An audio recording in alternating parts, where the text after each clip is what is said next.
what I do, I just shut down and just look, just stare, and then poor Richard over there has to entertain the situation.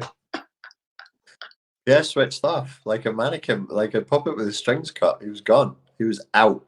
This woman, like I told the story about the wasps attacking me, and she started to give me a long lecture about how to deal with wasps. And she was like, "You need to do this with your finger." And then a wasp came close to her, and she started doing this. They don't like circles. They don't. They'll leave because they're linear creatures and they don't like circles. And I was looking at her going, "What? Are you fucking mad?" She was horrendous. And then she caught the vibe that neither of us liked her.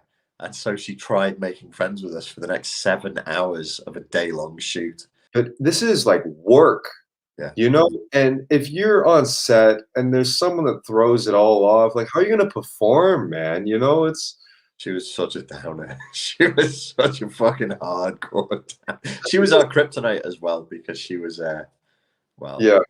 yeah. Yeah. It was really hard to stay in character and still perform well with a situation like that, man. So I usually just shut down and just don't even bother. But if you want it in a more pragmatic answer, the way that you have to deliver has to come from a place where you feel like you're already heard unconsciously. But I don't know. There's an art form to that, I think.